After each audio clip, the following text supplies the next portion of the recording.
Bradesco. Entre nós, você vem primeiro. Olá, boa noite. Boa noite. O Jornal da Record começa com a descoberta de 2 fábricas clandestinas de bebida em São Paulo. Nesses locais eram produzidos destilados sem controle sanitário, que depois eram vendidos a preços mais baixos. 3 suspeitos foram presos. Na área rural de Rio Claro, interior paulista, uma fábrica clandestina de bebidas foi descoberta. As investigações mostram como funcionava o esquema. O uísque falsificado armazenado em tonéis era engarrafado em poucos segundos. Os suspeitos colocavam rótulos e lacres falsos de marcas famosas nas bebidas. O local produzia principalmente bebidas destiladas, que eram vendidas por valores abaixo dos de mercado. O dono do sítio e a mulher dele foram presos e vão responder por crime contra a saúde pública. A polícia investiga agora os estabelecimentos que compravam as bebidas adulteradas. As defesas não foram localizadas. Nesta casa em Embu das Artes, na Grande São Paulo, a polícia descobriu uma outra fábrica de bebidas falsificadas. Os investigadores receberam informação de atividade ilegal e, chegando aqui com a ajuda de um drone, conseguiram confirmar o crime. As imagens mostram uma grande quantidade de garrafas na casa. Lá dentro havia muitos vasilhames usados, álcool de cereais e corantes para ajudar na falsificação. Tudo feito sem qualquer cuidado com a higiene. Uma pessoa foi presa nessa ação. Você nota a sujeira no local e é realmente um produto totalmente impróprio para o consumo, né? O estado de São Paulo teve o maior número de casos de intoxicação por metanol, 51 desde o ano passado. 11 pessoas morreram. A polícia alerta para desconfiar de produtos oferecidos por preços muito baixos. Você não vai conseguir encontrar uma bebida pela metade do preço de mercado dela. Às vezes a pessoa acredita que é a única forma dela consumir aquele determinado produto, mas ela se engana. Presidente Lula veta projeto de lei que reduz penas de condenados por tentativa de golpe. Ato pela Democracia marca os 3 anos da invasão às sedes dos 3 poderes em Brasília.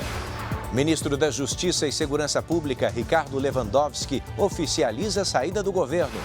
Nos Estados Unidos, Senado aprova a resolução para conter ações militares em território venezuelano.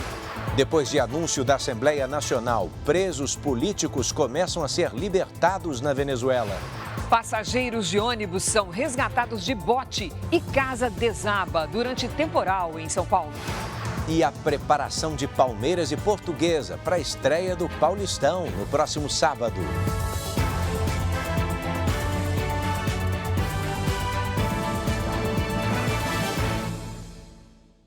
Oferecimento Bradesco. Em 2026, o que é mais valioso vem primeiro.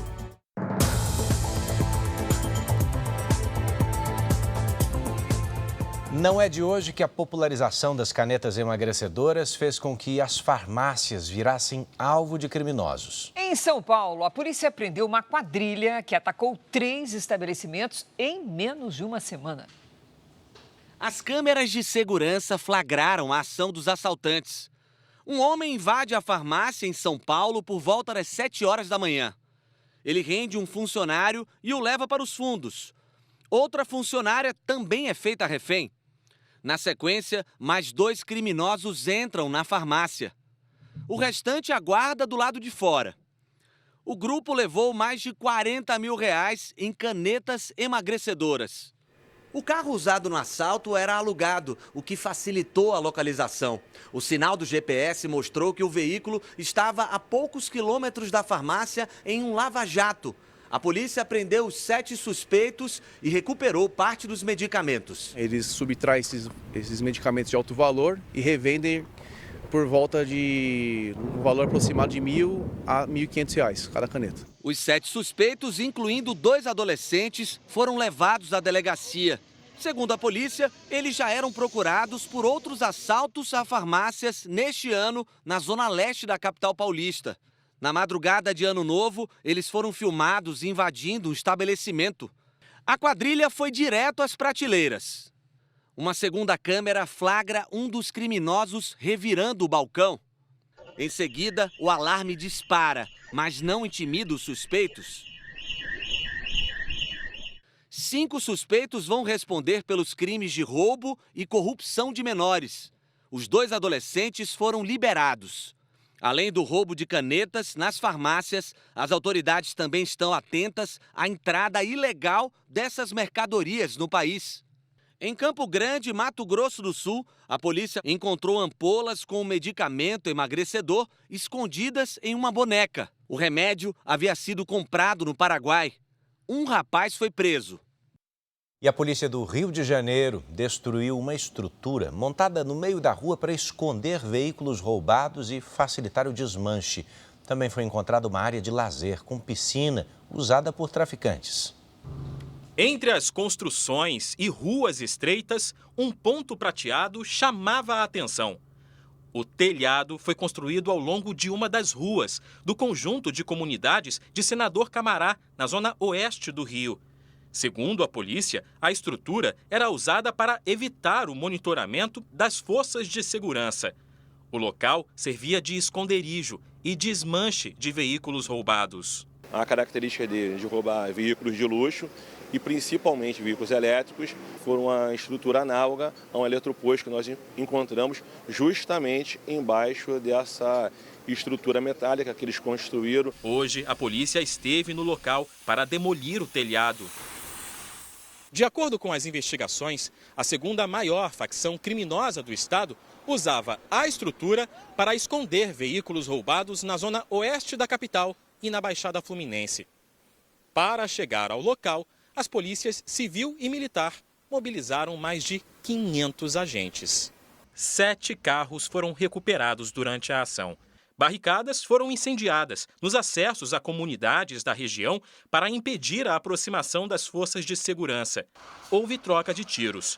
Em uma área de mata, os agentes localizaram um abrigo usado por criminosos para monitorar a movimentação da polícia. 11 blindados deram apoio à operação. Durante as buscas, os agentes também localizaram este imóvel, usado por traficantes como área de lazer. O espaço contava com piscina, churrasqueira e equipamentos de som e TV. 5 suspeitos acabaram detidos e armas e drogas foram apreendidas.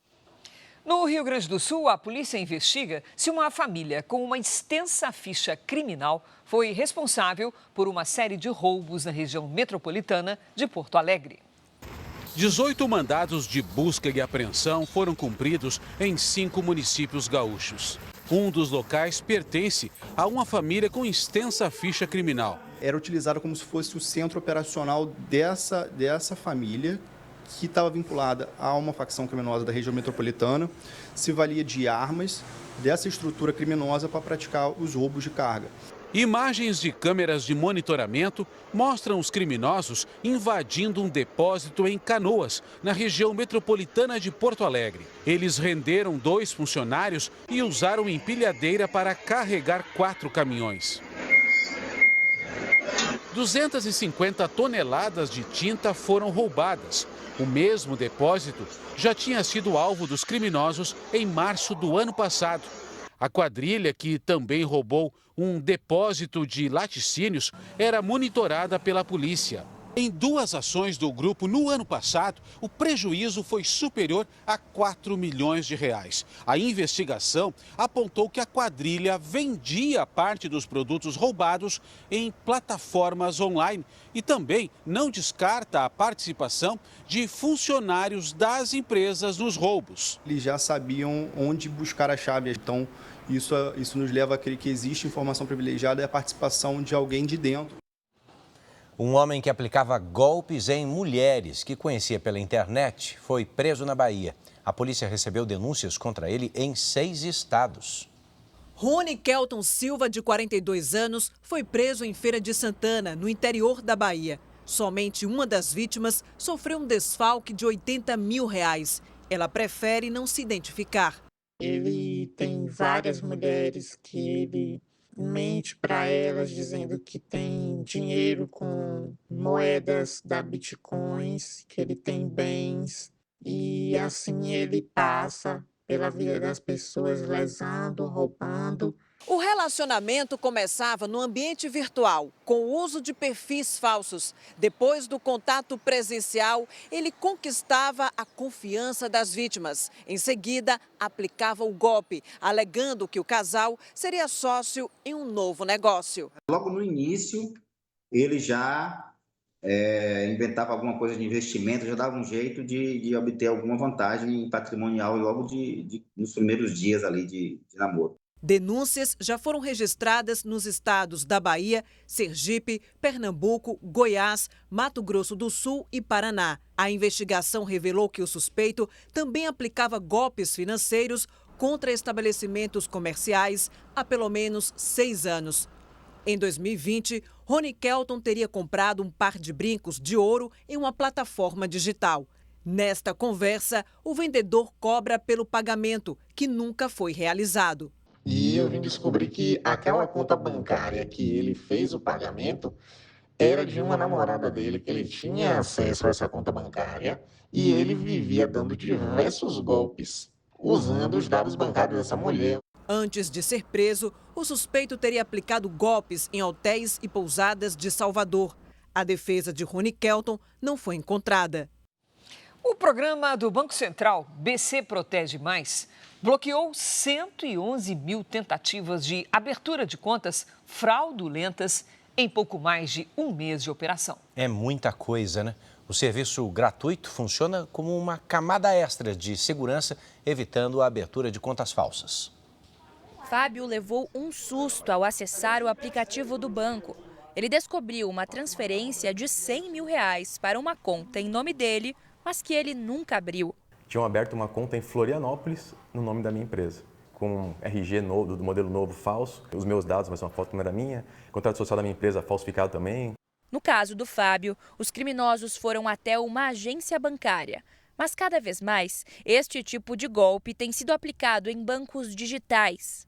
O objetivo dos criminosos é desviar dinheiro, seja por meio de empréstimos, do acesso a valores da vítima ou até de ligações pedindo transferências para contas falsas. Uma ferramenta do Banco Central ajuda a impedir a criação de contas falsas. Ao ativar o serviço, o usuário comunica que não quer abrir novas contas ou ser vinculado como representante em contas de terceiros. Em apenas um mês, o serviço BC Protege Mais bloqueou 111 mil tentativas fraudulentas de aberturas de contas. O cidadão precisa acessar o aplicativo ou o site do GovBR e acionar essa ferramenta, ativá-la. Vale dizer, a pessoa sabe que não vai abrir novas contas e ela faz o bloqueio no sistema. Se ela precisar fazer abertura de novas contas, ela simplesmente vai até o sistema e desabilita essa opção. 33 milhões de consultas já foram feitas no novo sistema para verificar pedidos de abertura de contas. Caso note que foi vítima de uma fraude, como o Fábio, é necessário acionar a polícia. As vítimas devem lavrar o boletim de ocorrência, acionar a polícia, para que, além da capacidade preventiva que essa ferramenta cria, nós tenhamos a punição das quadrilhas que atuam criando contas em nome desses usuários brasileiros que, no final, sofrem na mão dessas quadrilhas. O presidente Lula vetou integralmente o projeto que reduz as penas dos condenados por tentativa de golpe de Estado. O veto foi anunciado durante o evento organizado no Palácio do Planalto para lembrar os ataques às sedes dos três poderes. Quase todos os ministros do governo participaram da cerimônia. As grandes ausências foram as dos presidentes da Câmara, Hugo Mota, e do Senado, Davi Alcolumbre. Eles já sabiam que o projeto da dosimetria seria vetado e deixaram de comparecer para evitar o desgaste político. Lula aproveitou a data para vetar integralmente a lei que prevê redução das penas dos condenados pela tentativa de golpe de Estado. O presidente defendeu o julgamento do Supremo Tribunal Federal dos acusados pela trama golpista. Nós não aceitamos nem ditadura civil, nem ditadura militar.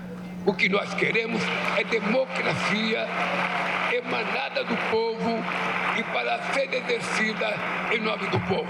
O veto do presidente ainda vai ser analisado pelo Congresso Nacional. Eu tenho convicção que, pelo acordo de líderes da Casa. Nós vamos derrubar este veto na primeira sessão do Congresso Nacional. O presidente Lula acertou ao vetar integralmente o PL da dosimetria. A tentativa de golpe em 8 de janeiro, há 3 anos atrás, foi para valer. Depois da cerimônia, o presidente desceu a rampa do Planalto em ato simbólico de defesa do regime democrático. No fim da tarde, Lula falou por telefone com o presidente da Colômbia, Gustavo Petro, sobre a Venezuela.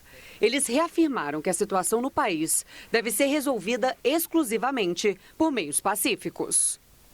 O Supremo Tribunal Federal já condenou mais de 900 pessoas pela tentativa de golpe de Estado. Hoje, o STF relembrou os atos de 8 de janeiro. O presidente do STF discursou na abertura da exposição que homenageia quem trabalhou na reconstrução da sede do Supremo, depois dos ataques às sedes dos 3 poderes.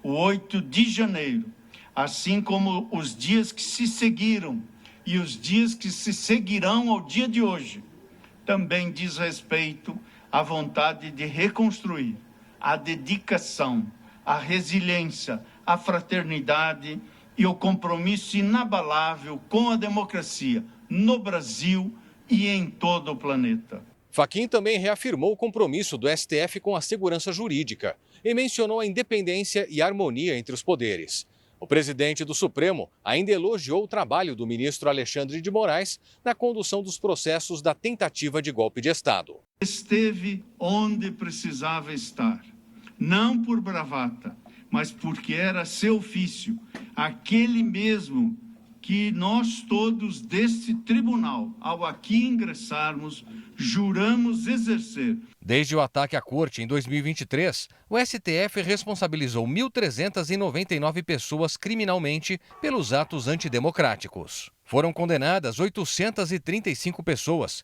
incluindo 29 líderes políticos e militares. Entre eles, o ex-presidente Jair Bolsonaro, que recebeu pena de mais de 27 anos de prisão.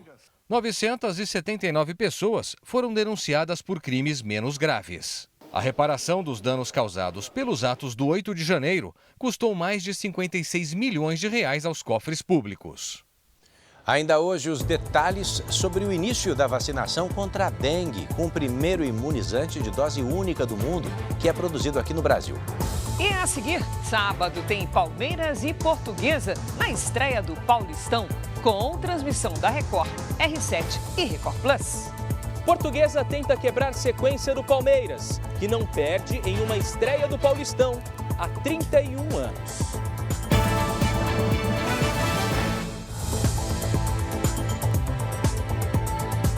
Às vésperas do Paulistão, o Palmeiras apresentou o único reforço da temporada. Bora falar dele então. Marlon Freitas chegou, já pode enfrentar Portuguesa no jogo que a Record, o R7 e o Record Plus mostram para você neste sábado a partir das 8 da noite. Bruno Lohance com a gente, jogador do Botafogo. Do ex-jogador do Botafogo, já chega como titular ou não? Boa noite. É uma tendência, né? Afinal de contas, boa noite, Edu, boa noite, Cris, boa noite para você que acompanha o JR. Afinal de contas, o Palmeiras só vendeu um único titular, que foi o Aníbal Moreno. E o Marlon Freitas joga exatamente nessa mesma posição do campo. O Palmeiras quer esquecer 2025. Foram 3 vice-campeonatos e algumas frustrações. Por isso, foi necessário mudar. 4 jogadores deixaram o clube. E Marlon Freitas foi apresentado oficialmente hoje. A contratação contou com um empurrão do treinador. O Abel me mandou uma mensagem, né, e eu tomei um susto assim quando eu vi a mensagem. É um grande treinador, um treinador muito vitorioso, né, é uma grande oportunidade para mim. O volante já pode estrear contra a Portuguesa neste sábado. Por enquanto, ele é o único reforço do clube para a temporada. Não é que com o Marlon Freitas acabaram todos os problemas do Palmeiras. O Palmeiras segue tendo problemas. Além do meio-campo, eu acho que falta ao Palmeiras um parceiro de ataque para o Vitor Roque. Um parceiro que seja mais equilibrado, mais frequente, mais consistente do que foi o Flaco Lopes, que variou muito durante a temporada. Para vencer o Palmeiras, a Portuguesa também vai ter que derrotar as estatísticas. O Verdão não perde em uma estreia de Campeonato Paulista há 31 anos. A última vez foi justamente para a Lusa em 1995. Mas quando os jogadores entrarem em campo, tudo pode acontecer. A motivação é muito grande, o Campeonato Paulista sempre foi uma grande vitrine. E essa motivação nós temos que trazer isso para dentro do campo, né? 2 jogos do Paulistão serão transmitidos pela Record, R7 e Record Plus neste fim de semana. No sábado, às 8 da noite, tem Portuguesa e Palmeiras. No domingo, no mesmo horário, Mirassol e São Paulo. Na Copinha, que reúne os craques da base, um time com nome diferente e estreante na competição já fez história. O Meia-Noite, equipe do interior paulista, se classificou para a próxima fase ao vencer o Coritiba por 2-0, com gols de João Cristiano e Marcos Vinícius. Também hoje, o Fluminense ganhou do Brasiliense e assumiu a liderança isolada do grupo. Palácios fez o gol da vitória do tricolor carioca por 1-0. E a Copinha tem transmissão da Record, R7, Record News e Record Plus. 2 jogos no próximo domingo a partir das 11 da manhã. Se você está nos estados de São Paulo, Minas, Bahia, Pará, Sul e Centro-Oeste, exceção feita ao Distrito Federal, você vai acompanhar Palmeiras e Remo. Brasília e os demais estados acompanham Esfera e Fluminense. O Campeonato Carioca também começa nesse fim de semana. No Flamengo, o zagueiro Vitão, ex-internacional, vai ser apresentado amanhã. Mas não é só o atual campeão que contratou reforços para essa temporada. Movimentação intensa nos bastidores dos clubes cariocas. O uruguaio Lucas Vidalba foi o primeiro reforço apresentado pelo Botafogo. O atacante veio do Nacional de Montevidéu e tem contrato até o fim de 2029. Eu me considero jogador que destaca por la velocidade, por la intensidade. Vidalba foi contratado pelo Botafogo por cerca de 16 milhões de reais. O uruguaio já treina com o time, mas ainda não pôde ser inscrito, pois o clube carioca sofreu uma punição da FIFA por uma dívida de 115 milhões de reais ao Atlanta United dos Estados Unidos pela compra do argentino Thiago Almada em 2024. Estoy un poco tranquilo con eso, entrenando y haciendo lo que me gusta, que es jugar al fútbol, así que me concentro en eso y lo administrativo, bueno, está la parte del club que se encarga de eso. O Vasco anunciou a chegada do meio-atacante Johan Rojas. O colombiano desembarcou hoje no Rio e é o 9º estrangeiro do clube. No Fluminense, o técnico Luiz Ubeldia comandou a primeira atividade do ano com o time completo. As novidades são o zagueiro Gêmeos e o lateral Guilherme Arana. Feliz com o momento, tanto eu quanto os meus filhos também, já estão super ansiosos. E o Cruzeiro confirmou a contratação do meia Gerson, ex-Flamengo, que estava no Zenit da Rússia. O jogador chega a Belo Horizonte amanhã e eu fico por aqui. Cris, Edu. Obrigada, Bruno. Veja a seguir. Tempestade provoca alagamentos e enxurrada derruba casa na Grande São Paulo. E também, ministro Ricardo Lewandowski pede para deixar o Ministério da Justiça. Ministro entrega a carta ao presidente Lula. Lewandowski atuou na elaboração da PEC da Segurança Pública, que está no Congresso.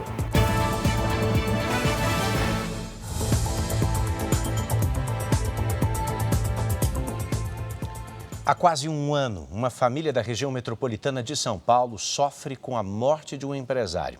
Ele foi assassinado na porta da boate dele. Desde então, a investigação quase não andou. O Jornal da Record teve acesso com exclusividade a novas imagens que mostram os suspeitos monitorando a vítima dias antes do crime. A irmã da vítima, que tem medo de mostrar o rosto, tem muitas perguntas sem respostas um ano depois do crime. A gente quer saber quem matou meu irmão. O que aconteceu na morte do meu irmão? Quem foi o responsável? Quem atirou? E a gente não tem respostas.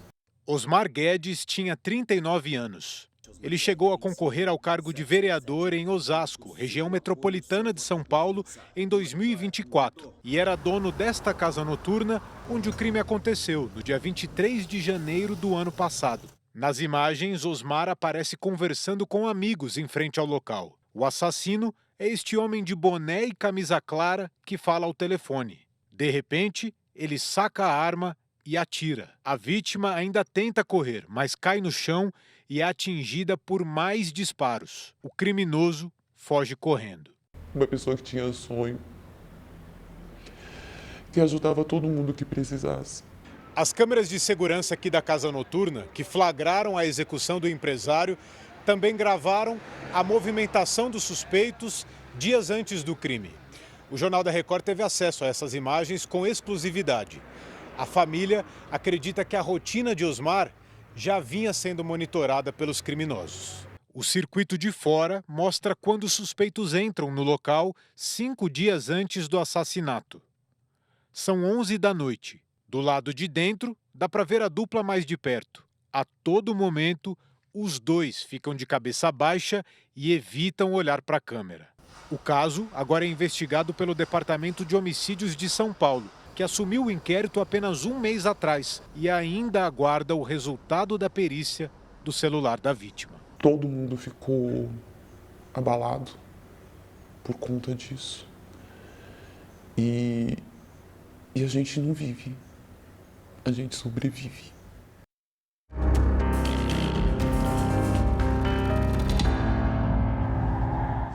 O presidente Donald Trump afirmou que os Estados Unidos podem controlar a venda do petróleo venezuelano durante anos. O governo americano também monitora a chamada frota fantasma de petroleiros, que agora navegam com bandeira russa em busca de proteção.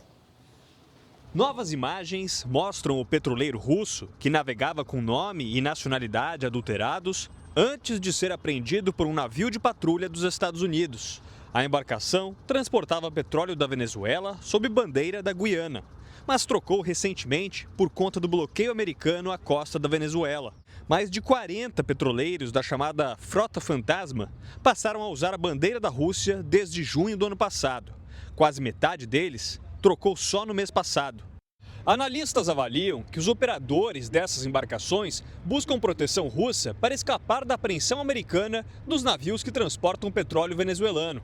Essas manobras em alto mar acendem um alerta nas relações entre Washington e Moscou.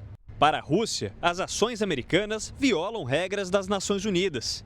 Em entrevista ao jornal The New York Times, Donald Trump afirmou que os Estados Unidos podem controlar o petróleo venezuelano por anos e destacou que a presidente interina, Delcy Rodrigues, está em constante cooperação com o governo americano. Hoje, o vice-presidente J.D. Vance afirmou que a Casa Branca quer garantir que o governo venezuelano atenda à vontade dos americanos e reiterou que, para estabelecer a paz, os Estados Unidos estão dispostos a tomar o poder dos cartéis para entregar a governos legítimos. Vance também falou sobre a possibilidade dos Estados Unidos ocuparem a Groenlândia. O vice-presidente pediu aos países europeus que se posicionaram contra essa ideia a levarem Donald Trump mais a sério. Depois da escalada da tensão com a captura de Nicolás Maduro, Estados Unidos, Venezuela e Colômbia baixaram o tom e falam agora em cooperação e ajuda mútua. O ministro do Interior venezuelano disse que os ataques americanos de sábado deixaram 100 mortos e dezenas de feridos. Diosdado Cabello acrescentou que Nicolás Maduro e a mulher, Cília Flores, também foram feridos durante a captura. Ontem à noite, a presidente Delcy Rodrigues se reuniu com parlamentares e disse que o país está aberto a negociar os recursos naturais, desde que todos os lados sejam beneficiados, em contratos que respeitem as leis internacionais. A Venezuela tem a maior reserva de petróleo do mundo.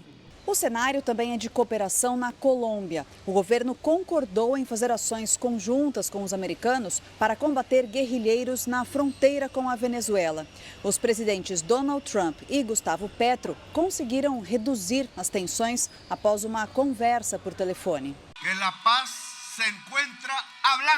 Podemos encontrar a paz por meio do diálogo, disse Petro a uma multidão reunida na principal praça de Bogotá. O colombiano contou que recebeu uma ligação de Donald Trump e que aceitou o convite para uma reunião em Washington. Do lado americano, também houve recuo. Trump escreveu em uma rede social: "Foi uma honra falar com o presidente colombiano, que ligou para explicar a situação das drogas e outros desentendimentos que tivemos." O encontro presencial na Casa Branca ainda não tem data marcada. Aqui no Brasil, o Ministério da Justiça autorizou o envio de agentes da Força Nacional para Boa Vista e para Pacaraima, em Roraima, na fronteira com a Venezuela. O país vizinho começou, inclusive, a libertar presos políticos. A estimativa é de que 800 opositores estejam detidos. Ativistas como Rocío San Miguel começaram a ser liberadas. Presos políticos estão sendo soltos depois que o presidente da Assembleia Nacional Venezuelana, Jorge Rodríguez, anunciou que um número significativo seria libertado pouco a pouco. O gesto tem como objetivo preservar a união do país. Rodríguez é irmão da presidente interina, Delcy Rodríguez. Organizações de direitos humanos estimam que cerca de 800 pessoas ainda estejam presas por motivação política na Venezuela. O secretário-geral da Organização dos Estados Americanos escreveu numa rede social que a notícia é bem-vinda e que a Venezuela precisa estar alinhada aos princípios democráticos e aos direitos fundamentais para embasar o futuro. Na fronteira com a Colômbia, a cidade de Cúcuta registrou protestos a favor do ex-ditador Nicolás Maduro. Este manifestante diz que Maduro foi sequestrado. Maduro, um presidente sequestrado!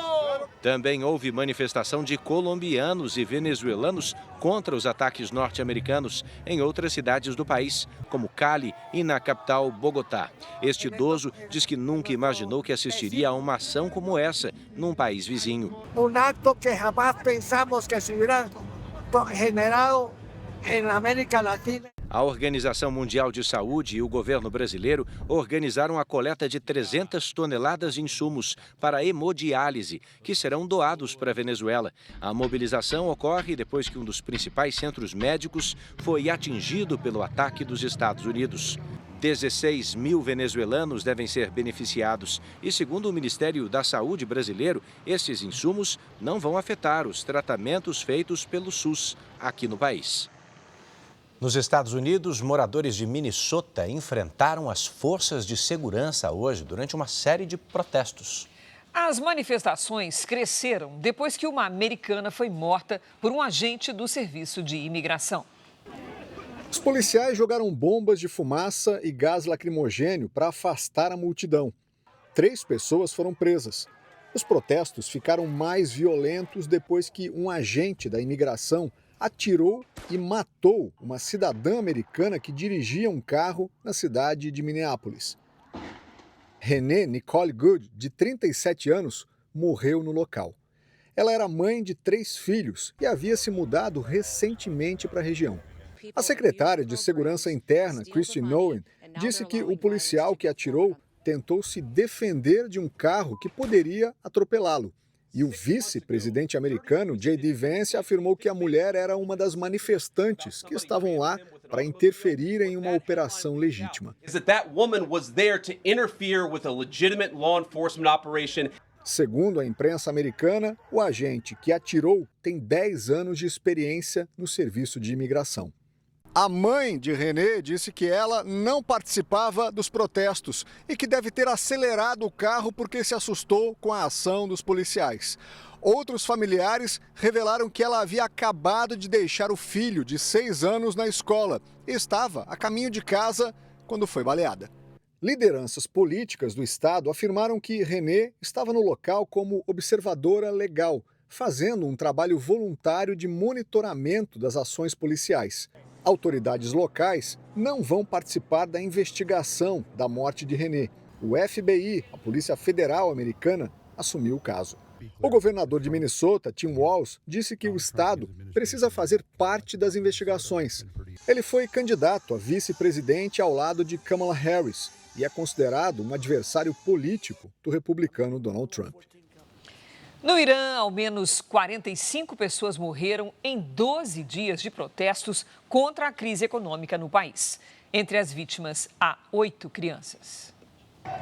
Os protestos que começaram em Teherã ganharam força e se espalharam por 25 das 31 províncias do Irã. Os manifestantes derrubaram uma estátua do ex-comandante da Guarda Revolucionária Iraniana, Qasem Soleimani, que foi morto num ataque americano em 2020 no Iraque. Um outro grupo retirou e rasgou uma bandeira iraniana. Durante a repressão violenta, 8 crianças morreram e um policial que tentava controlar a multidão também foi morto. Hoje, o presidente americano Donald Trump afirmou que se as autoridades iranianas matarem mais manifestantes, o país vai ser atingido duramente, mas não deu mais detalhes. O vice-presidente J.D. Vance também declarou apoio aos iranianos e disse que eles estão nas ruas lutando por direitos. O Irã e os Estados Unidos não têm relação diplomática há várias décadas. E um ataque russo com drones à infraestrutura energética da Ucrânia deixou mais de 1 milhão de endereços sem energia. Regiões do leste e do sul do país deixaram moradores sem aquecimento em meio a temperaturas abaixo de zero. Autoridades ucranianas afirmam que a ofensiva teve como alvo o setor elétrico. O presidente, Volodymyr Zelensky, condenou a ação e disse que não existe justificativa militar para que se atinja a infraestrutura civil. Equipes de emergência trabalham para normalizar os serviços. A Espanha anunciou um acordo com a Igreja Católica para garantir indenização a vítimas de abusos sexuais cometidos por integrantes da instituição no país. Agora, caberá ao Estado gerir as indenizações. A medida tenta alcançar mais vítimas de padres e outros religiosos, já que muitas dessas pessoas têm medo de buscar ajuda na própria igreja. O acordo também vai favorecer aqueles que não podem recorrer à justiça comum por causa da prescrição dos crimes. O valor a ser pago não foi divulgado. Segundo um relatório da Defensoria Pública, mais de 400 mil menores de idade sofreram abuso sexual nos últimos 85 anos na Espanha por pessoas ligadas à Igreja Católica. Por aqui, o ministro da Justiça e Segurança Pública entregou hoje a carta de demissão ao presidente Lula. Ricardo Lewandowski deixa o governo depois de quase 2 anos no cargo. Ricardo Lewandowski entregou a carta pessoalmente ao presidente Lula, antes da cerimônia sobre os atos de 8 de janeiro. Na carta, ele cita razões pessoais e familiares para deixar o cargo e diz ter exercido a função com o melhor desempenho possível, considerando as limitações políticas, conjunturais e orçamentárias. Lewandowski deixa o comando da pasta amanhã. No evento no Palácio do Planalto, ele disse que não cabe redução de pena para quem comete atos contra a democracia. Os crimes cometidos contra o Estado Democrático de Direito são imprescritíveis, impassíveis de indulto, graça ou anistia, sobretudo quando envolvem grupos civis e militares armados. Ricardo Lewandowski é ministro aposentado da Suprema Corte desde abril de 2023. Ele assumiu o Ministério da Justiça em fevereiro de 2024, no lugar de Flávio Dino, que foi indicado por Lula para o STF. No Ministério, Lewandowski atuou na elaboração da proposta de emenda à Constituição da Segurança Pública e no projeto de lei contra as organizações criminosas. Os 2 projetos ainda tramitam no Congresso. O presidente Lula manifestou a intenção de dividir a pasta em 2 ministérios, o da Justiça e o da Segurança Pública. Mas a ideia pode não avançar por questões orçamentárias. Enquanto Lula não indica um substituto, o secretário executivo, Manuel Carlos Neto, assume o comando da pasta. Começo de ano é hora de planejar as finanças, o que inclui poupar dinheiro. Mas e quando só dá para investir um pouquinho por mês? Será que vale a pena? Assunto para a nossa Patrícia Lages. Oi, Paty, boa noite. Com tanta despesa para pagar, às vezes sobra só um tiquinho mesmo. Mesmo assim, dá para fazer um pé de meia? Dá sim, Cris. Boa noite para você, boa noite, Edu. Boa noite a você que nos acompanha. Muita gente acha que investir é só para quem tem bastante dinheiro, mas a matemática diz outra coisa. Quando o assunto é investir, o que faz a diferença é constância e tempo. Pequenas quantias a longo prazo podem sim formar uma boa reserva. Nesta simulação, investir R$100 por mês com rentabilidade de 10% ao ano ao longo de 20 anos, o valor depositado será de R$24 mil, mas o final acumulado será de R$72 mil, um ganho de R$48 mil em juros. Tá aí um valor que a gente nem imaginava, hein, Patrícia? São juros a nosso favor. Qual é o pulo do gato aí? A gente conta todos os segredos, viu, Edu? Olha só, o segredo é não desanimar nos primeiros anos, porque o início é lento. Chegar aos primeiros R$20 mil leva mais de 10 anos, ou seja, mais da metade do tempo. Já os próximos 20 mil vêm em pouco mais de 4 anos. E quanto mais o tempo avança, mais rápido o retorno fica. Ô, Paty, se a pessoa conseguir investir um pouquinho mais, os juros compostos dão mais retorno? Aí pega tração e vai mais rápido, viu, Cris? Nesta outra simulação, investindo R$300 por mês, para chegar aos primeiros 100 mil, serão necessários quase 14 anos. Mas alcançar os próximos 100 mil leva pouco mais de 5 anos. E estendendo o prazo para 24 anos, o total acumulado pode chegar a R$320 mil. A dica é definir um valor mensal e investir como se fosse um boleto a pagar para você mesmo no futuro. Afinal, o tempo vai passar de qualquer jeito e usá-lo a seu favor é sempre a melhor escolha. Cris, Edu? Vou pensar assim a partir de agora. Obrigado, Patrícia. A ideia do boleto é ótima, Paty. Valeu. É isso aí. A gente fala agora sobre o relator do caso do Banco Master no Tribunal de Contas da União. Ele voltou atrás na decisão que determinou uma inspeção no Banco Central sobre a liquidação da instituição financeira. O ministro Jonathan de Jesus suspendeu a própria decisão e enviou o caso para análise do plenário do Tribunal de Contas da União. Em despacho, o relator afirmou que o caso ganhou dimensão pública desproporcional e recomendou que a controvérsia seja submetida ao plenário. O ministro vinha sofrendo pressão, inclusive de dentro do TCU, após determinar a inspeção no Banco Central, depois da autarquia decidir pela liquidação da instituição financeira suspeita de atuação fraudulenta. O próprio presidente do tribunal, ministro Vital do Rego, emitiu uma nota afirmando que o TCU não tem competência para rever a liquidação do Banco Master.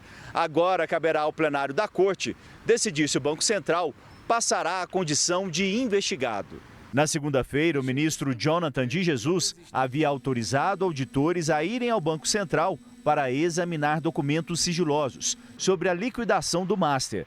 O objetivo era apurar se houve irregularidades no processo. O Banco Central alegou que uma inspeção desse porte não poderia ser decidida individualmente. A Polícia Federal investiga a denúncia de contratação de influenciadores para uma campanha coordenada para atacar o Banco Central. 46 perfis teriam sido pagos por uma agência. As informações vieram à tona depois que 2 influenciadores recusaram e denunciaram o suposto acordo. Em mensagens, o suposto contratante afirma que se trata de uma campanha contra o sistema e exige a assinatura de um termo de confidencialidade. Segundo as denúncias, vários blogueiros aceitaram receber valores para divulgar informações falsas. O Ministério da Saúde vai dar início à vacinação contra a dengue com o imunizante em dose única produzido pelo Instituto Butantan. 3 cidades foram escolhidas para vacinação em massa. Os resultados vão ser monitorados pela Fiocruz. Em Nova Lima, na Grande Belo Horizonte, as unidades de saúde já estão preparadas. O município de 116 mil habitantes é um dos 3 escolhidos para receber a vacinação em massa. A campanha terá início no dia 17 de janeiro. Inicialmente, vamos receber um quantitativo de 30 mil doses para iniciar essa vacinação. Todas as unidades de saúde estarão funcionando e mais um vacimóvel num ponto estratégico da cidade. A vacina desenvolvida pelo Instituto Butantan é a primeira do mundo em dose única contra a dengue. Maranguape, no Ceará, também vai começar a vacinação nessa data. Já em Botucatu, interior paulista, a imunização começa no dia seguinte. O governo federal recomenda priorizar a aplicação em profissionais de saúde. Mas, de acordo com a Prefeitura de Nova Lima, aqui a imunização será ampliada e estará disponível desde o primeiro dia para todo morador que tenha entre 15 e 59 anos. A meta é atender 80 mil pessoas em 3 meses e reduzir os impactos da dengue. Os resultados vão ser monitorados pela Fiocruz. Serve como estudo para observar o sucesso da vacina em relação à transmissão da doença. Imagina não ter óbitos daqueles vacinados por dengue. Todos os anos temos muitos óbitos. Em 2025, o Brasil registrou mais de 1.700.000 casos prováveis de dengue e quase 1.800 mortes. Até o fim de janeiro, o Instituto Butantan deve entregar 1.300.000 doses da nova vacina ao Ministério da Saúde. Queremos ainda, em 2026, começar a vacinação num certo momento com a população em geral de todo o Brasil, de 59 anos, baixando para 15 anos. Cíntia está ansiosa pela chegada do imunizante. Com essa vacinação de uma vez só, fica bem mais tranquilo para a gente poder já eliminar de vez essa doença. Mais uma tempestade provocou transtornos na capital e na região metropolitana de São Paulo. Nessa quinta-feira, a Defesa Civil emitiu alerta severo. A Zona Leste foi a mais castigada dessa vez. Córregos não suportaram o volume d'água e transbordaram. Ruas pareciam rios. A enchente invadiu casas e comércios. Um ônibus ficou ilhado. Passageiros precisaram ser resgatados com o apoio de um bote em meio à correnteza. Moradores se arriscaram para conseguir voltar para casa. Transtornos também em outras cidades da região metropolitana. Em Ferraz de Vasconcelos, a chuva invadiu uma estação de trem e pegou funcionários e passageiros de surpresa. Em Itaquaquecetuba, uma casa não resistiu à força da enxurrada e veio abaixo.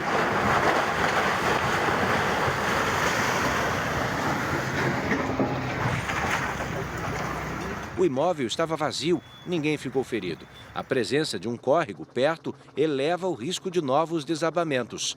A Defesa Civil isolou a área e monitora a situação.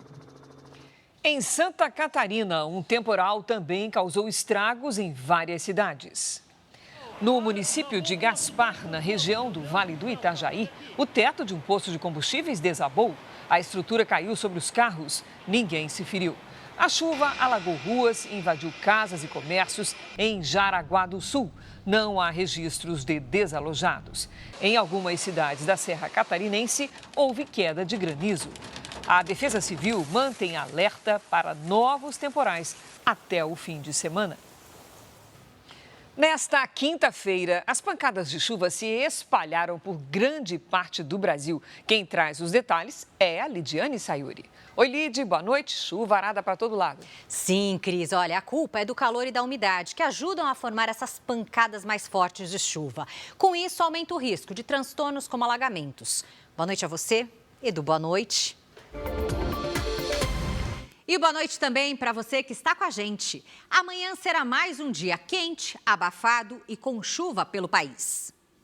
Em Porto Alegre, risco de temporais isolados, máxima de 32 graus. Em São Paulo, o sol aparece, as nuvens aumentam e depois vem aquele pacote de chuva forte com rajadas de ventos. Também faz 32. No Rio de Janeiro, sol e até 38 graus.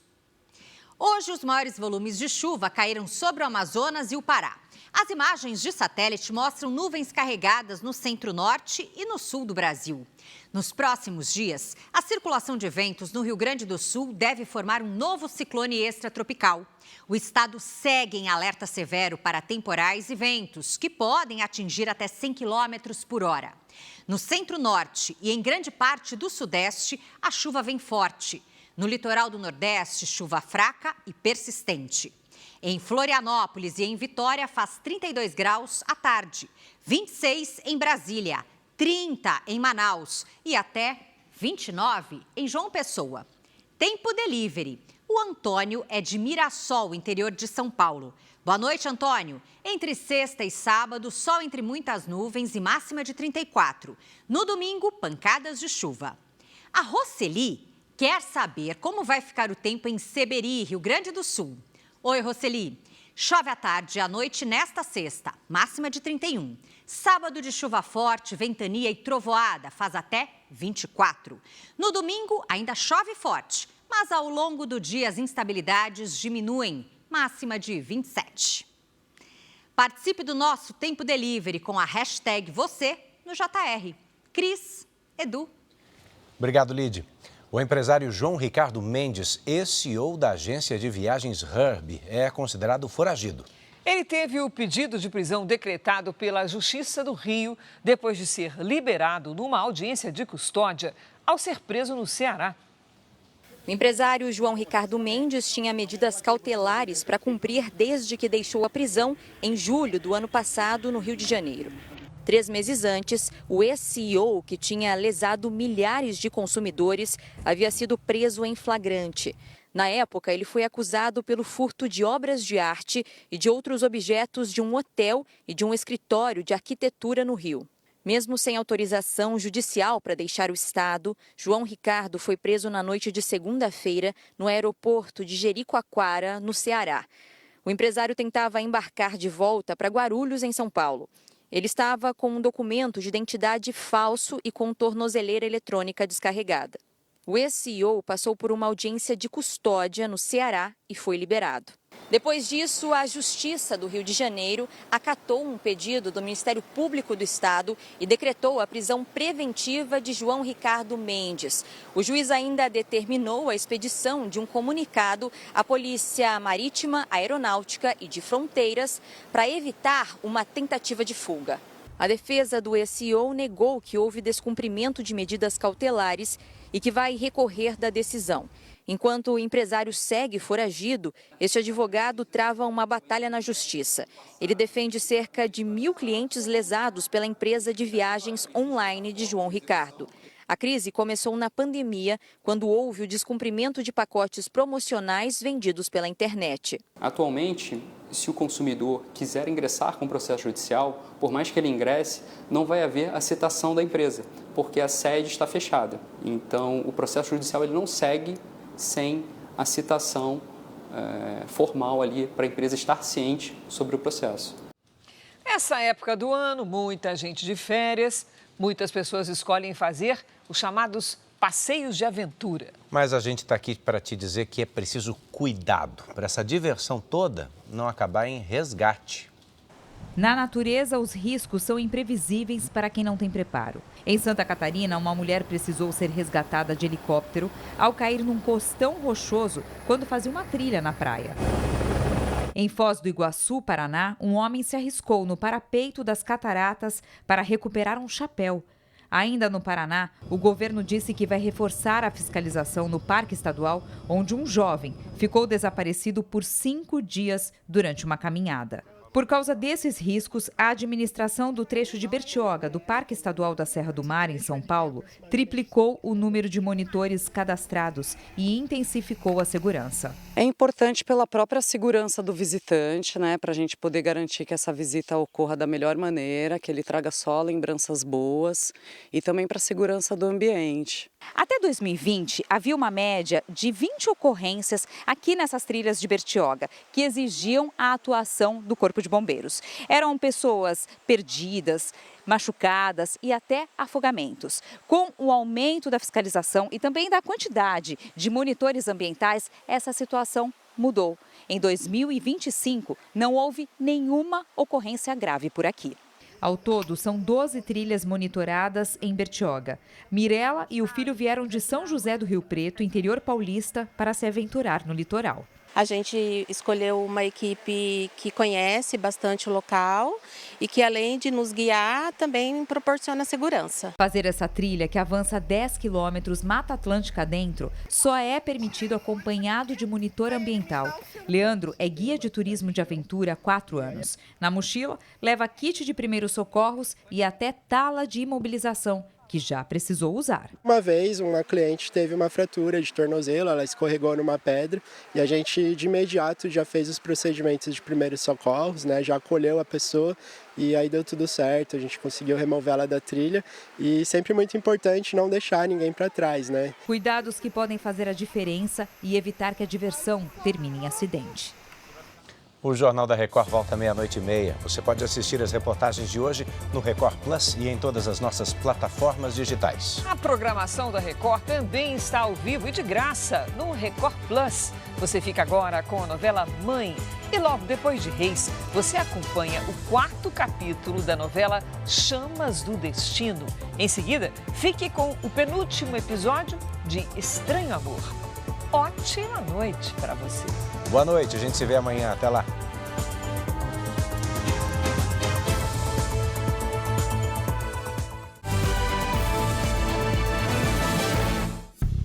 Bradesco. Entre nós, você vem primeiro.